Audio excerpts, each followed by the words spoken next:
नमस्कार दोस्तों, भाजपा ने तो 21 सीटों पर प्रत्याशियों का ऐलान कर दिया। इन सभी सीटों पर भाजपा ने अपने उम्मीदवार बदल दिए हैं, लेकिन कांग्रेस के विधायकों में भी घबराहट है, क्योंकि पार्टी के इंटरनल सर्वे के बाद कई विधायकों के टिकट परफॉर्मेंस अच्छा न होने के चलते कटने की बात कही जा रही है।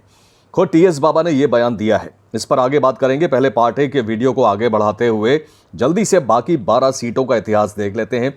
पार्टी में हमने 9 सीटों का लेखा जोखा पेश किया था।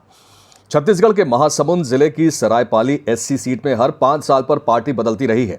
2018 में किस्मतलाल नंद ने भाजपा के श्याम टंडी को हराकर जीत हासिल की।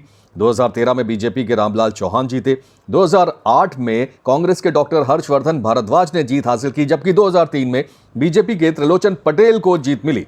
स्कोर की बात की जाए तो कांग्रेस 2, बीजेपी 2।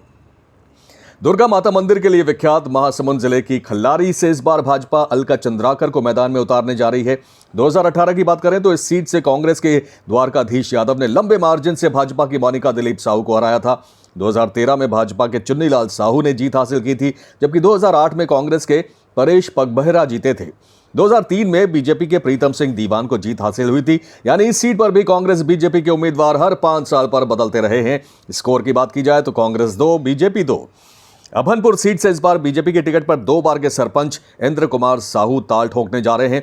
2018 में कांग्रेस के धनेंद्र साहू ने बीजेपी के चंद्रशेखर साहू को आसानी से हरा दिया था। 2013 में भी मुकाबला इन्हीं दोनों के बीच था, जिसमें कांग्रेस के धनेंद्र साहू को जीत मिली थी। 2008 में बीजेपी के चंद्रशेखर साहू और 2003 में कांग्रेस के धनेंद्र साहू जीते थे। यानी 2003 से 2018 तक मुकाबला कांग्रेस के धनेंद्र साहू और भाजपा के चंद्रशेखर साहू के बीच ही होता रहा। अभनपुर में 35% मतदाता साहू समाज से हैं। कांग्रेस के धनेंद्र साहू का टिकट इस बार भी पक्का माना जा रहा है। स्कोर की बात की जाए तो कांग्रेस 3, बीजेपी 1।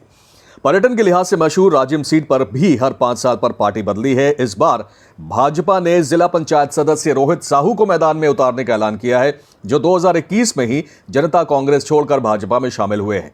इस सीट पर 2018 में कांग्रेस के अमितेश शुक्ला ने भाजपा के संतोष उपाध्याय को बड़े अंतर से हराया था।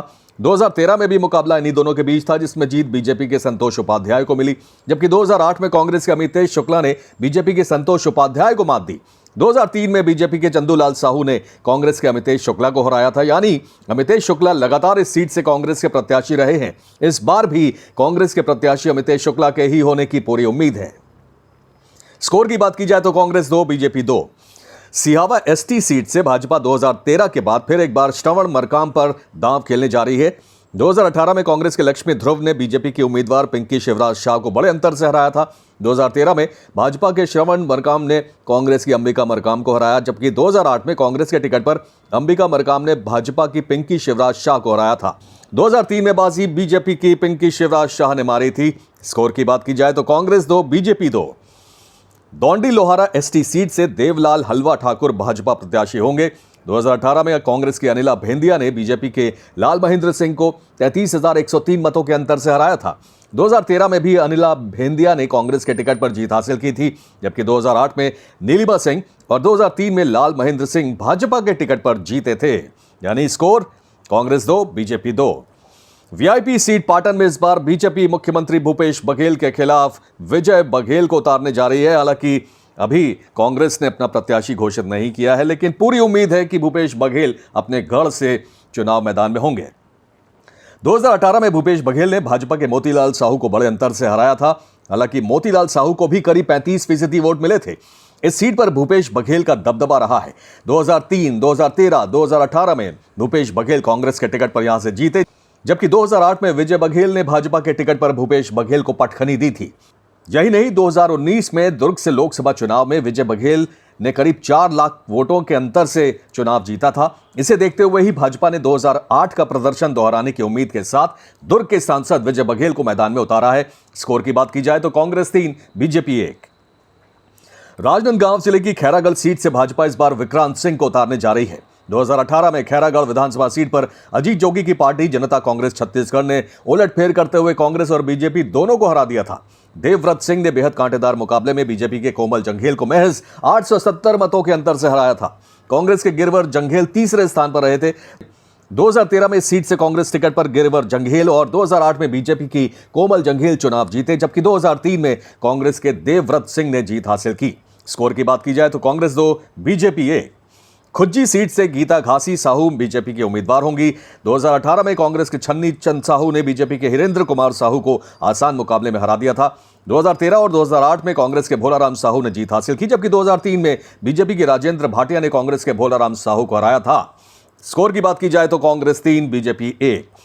राजनांदगांव जिले की मानपुर एसटी सीट कांग्रेस का गढ़ रही है। इस बार यहां से संजीव साहा को भाजपा मैदान में उतारने जा रही है। 2018 में कांग्रेस की इंद्र शाह मांडवी ने बीजेपी के कंचन माला भौरे और जनता कांग्रेस जोगी के संजीव ठाकुर को हराया था। 2013 में कांग्रेस के तेज नेताम और 2008 में कांग्रेस के शिवराज सिंह जीते थे। स्कोर की बात की जाए तो Congress 3, BJP 0। Kanker ST seat से इस बार भाजपा के प्रत्याशी आशाराम नेताम होंगे। 2018 में कांग्रेस के शिशुपाल सोहरी ने यहां जीत हासिल की थी। 2013 में कांग्रेस के शंकर ध्रुव ने, जबकि 2008 में बीजेपी के सुमित्रा मार्कोले जीती थी। 2003 में बीजेपी के अघन सिंह को जीत मिली थी। Score Congress 2, BJP 2। Bastar ST seat से भाजपा मनीराम कश्यप पर दाव आजमाने जा रही है। 2018 में बस्तर सीट से कांग्रेस के लखेश्वर बघेल ने बीजेपी के डॉक्टर सुभाऊ कश्यप को बड़े अंतर से हराया था। 2013 में भी लखेश्वर बघेल ने कांग्रेस से जीत हासिल की थी, जबकि 2008 में बीजेपी के सुभाऊ कश्यप चुनाव जीते थे। इस बार भी लखेश्वर बघेल को कांग्रेस का टिकट मिलना पक्का माना जा रहा है। स्कोर की बात की जाए तो कांग्रेस 2, बीजेपी 1।